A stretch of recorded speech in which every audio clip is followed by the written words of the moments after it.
Welcome, everyone, once again to SoCo Chat, a podcast where we talk about all things concerning our lovely corner of Northern California known as the County of Sonoma. I'm your host, Paul Gullickson, Communications Manager for the County of Sonoma, and today we're hitting the books. To be specific, we're going to be talking with the manager of our book system at the Sonoma County Library. In today's interview, we'll be talking with Erika Thibault. And she is the Sonoma County Library Director who oversees all our library system. We're going to find out more about that and the wonderful things they have going on over there. But before we get to that, as you know, we like to start with a trivia question. And today's question is, since we're talking about earthquakes this month as part of the Sonoma County Shakeout drill, which is going to take place on April 18th, and we've actually had a couple of earthquakes we've all felt recently. Our question is this: when the Loma Prieta earthquake hit the Bay Area on October 17th, 1989, which Major League Baseball game was famously interrupted? And for a bonus point, who were the two pitchers who were supposed to start that day but never got the chance? I had to throw in that second part because I was there and I know that question. And I'm happy to answer that.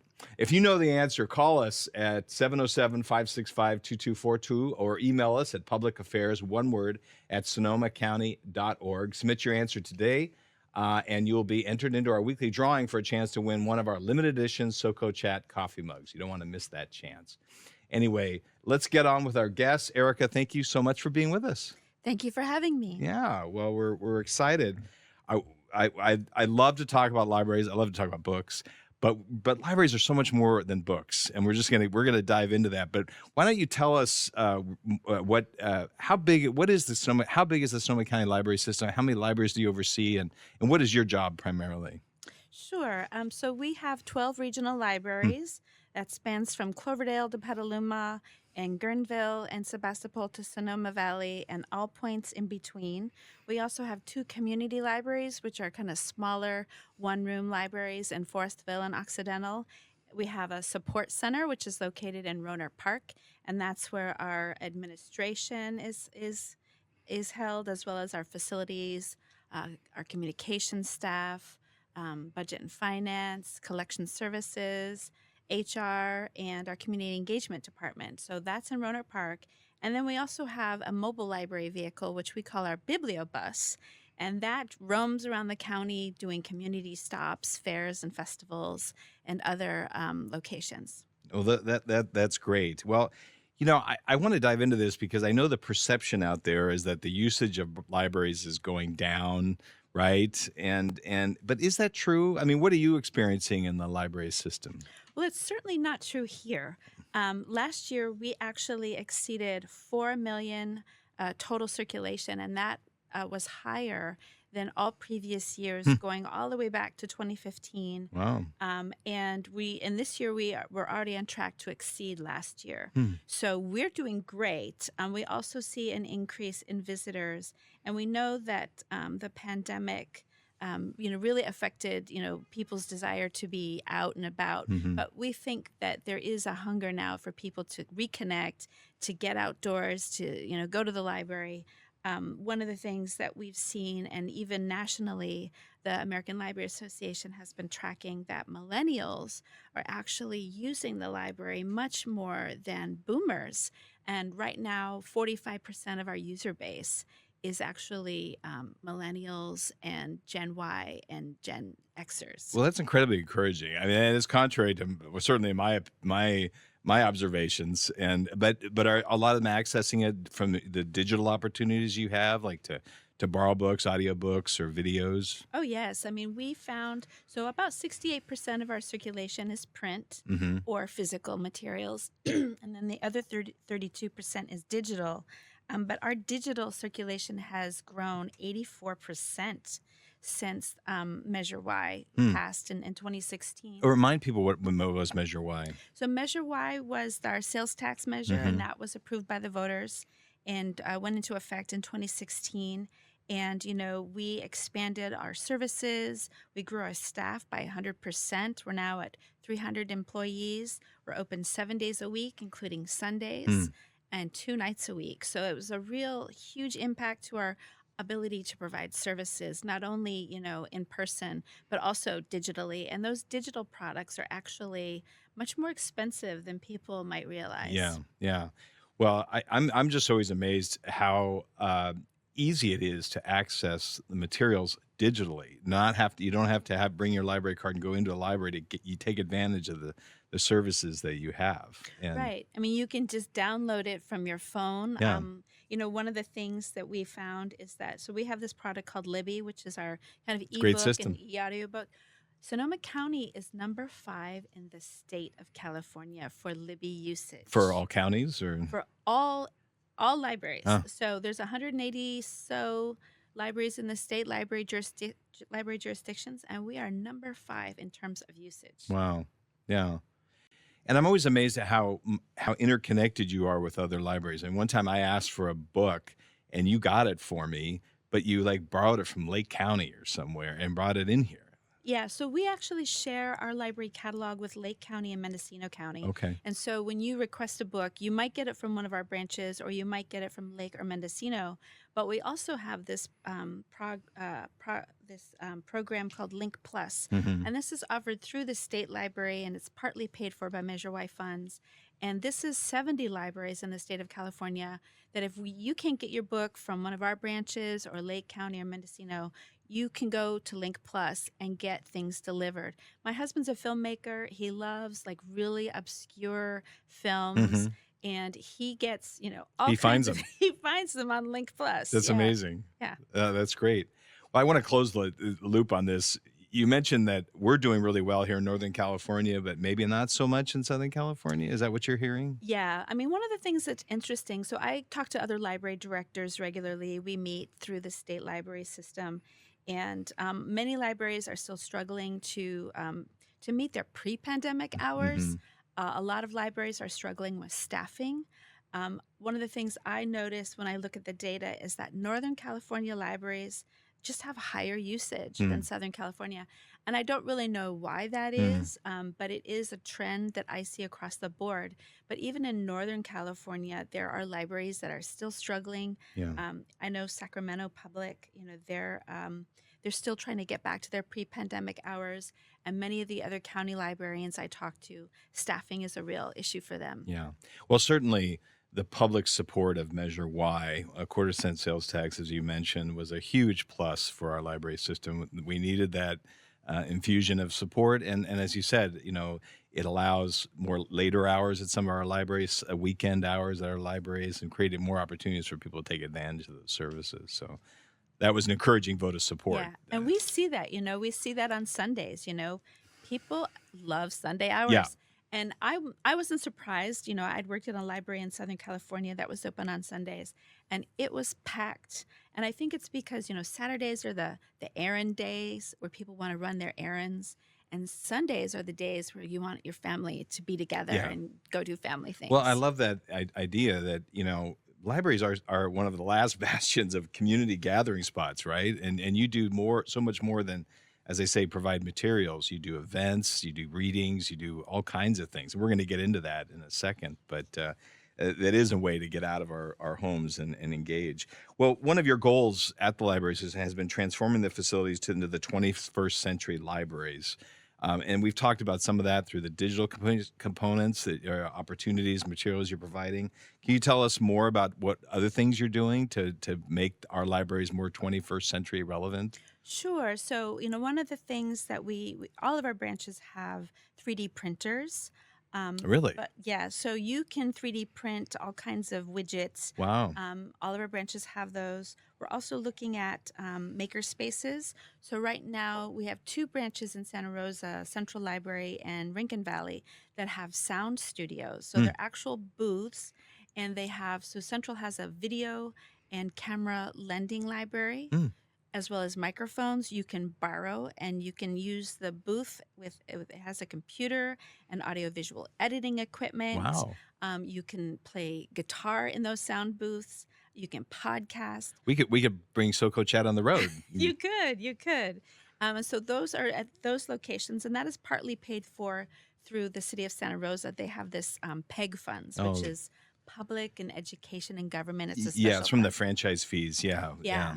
But we're looking at maker spaces. In our new Roseland building, we want to put a maker space, Oh, those are and that will be, all kinds of equipment that people can borrow, sewing to do all kinds of machines. things. Yeah, Yeah, yeah, yeah. yeah. So that's one thing, but the digital is really another thing.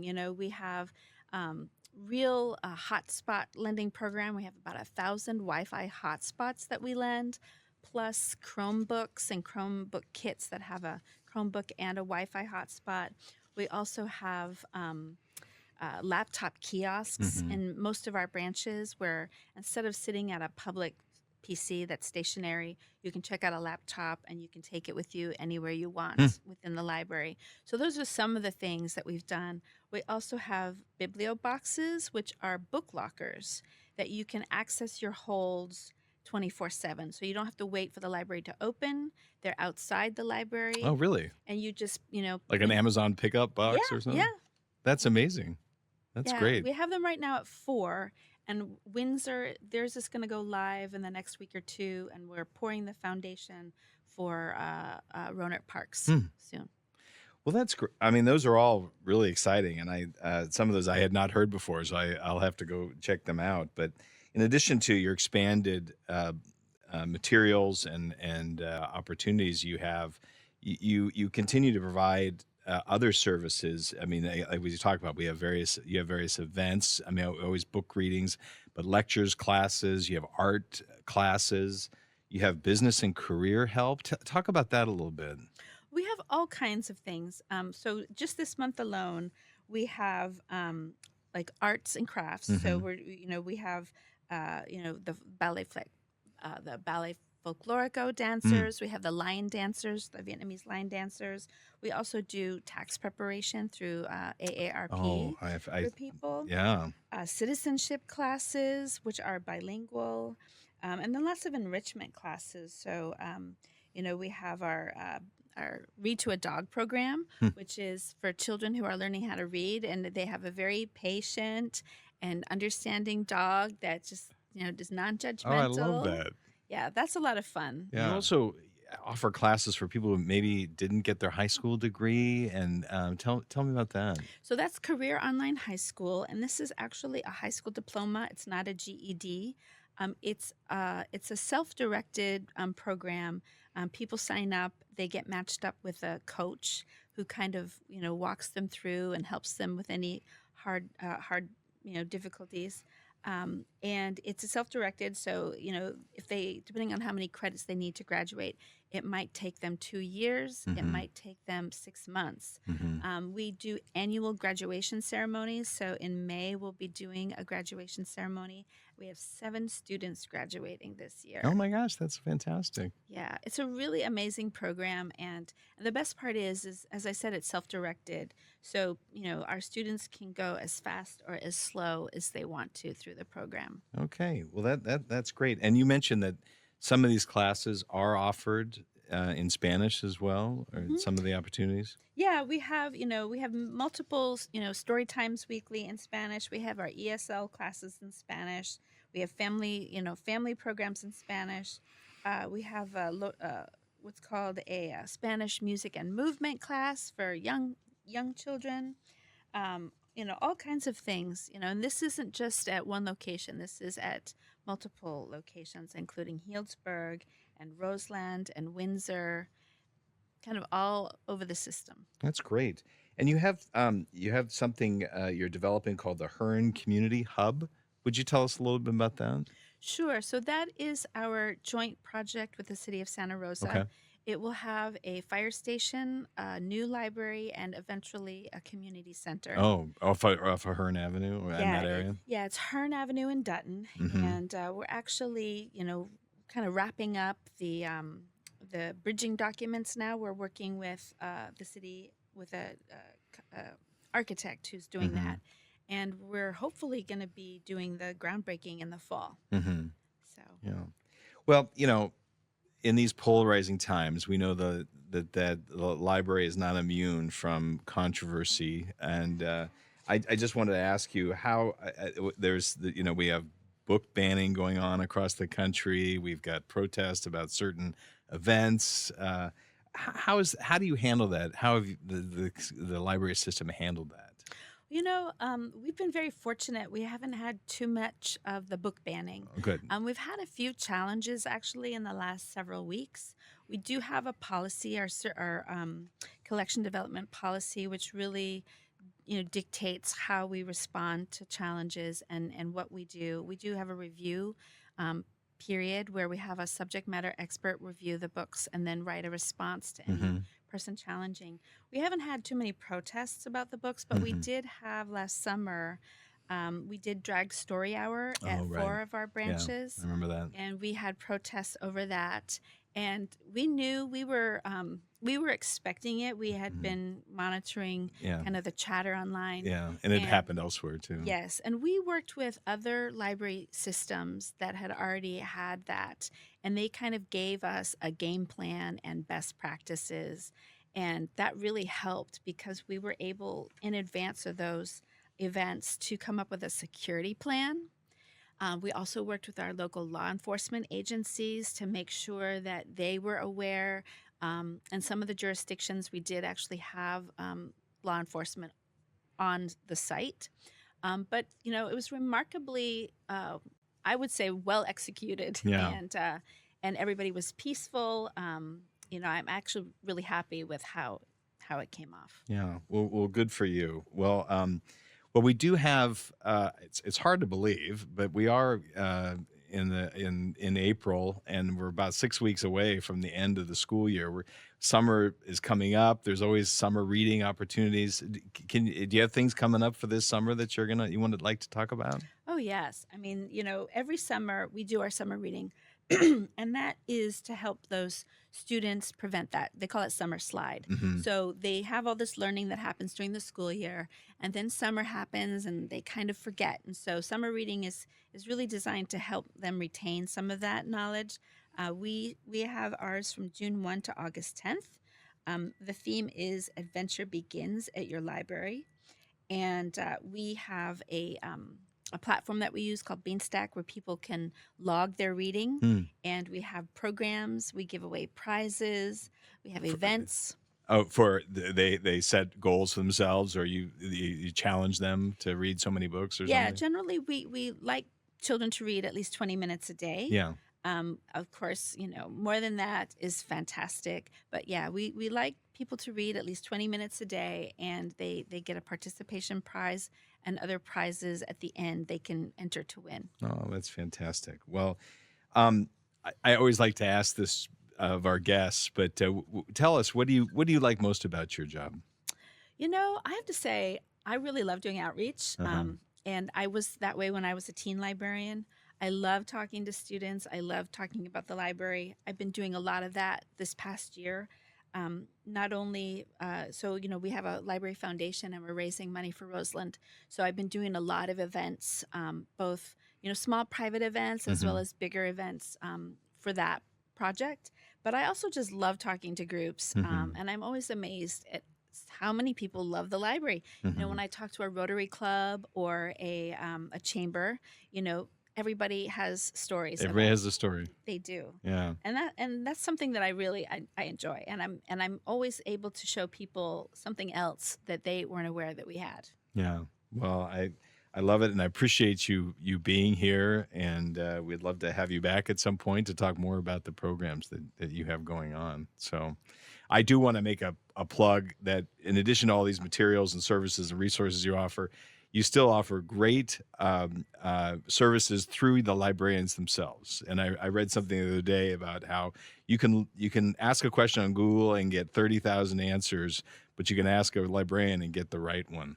And I think that speaks about our library system, the value of the library system. We have a great staff. And I'll say this, coming from Southern California, I used to be the patron complaint person. When they complained, I had to respond to them.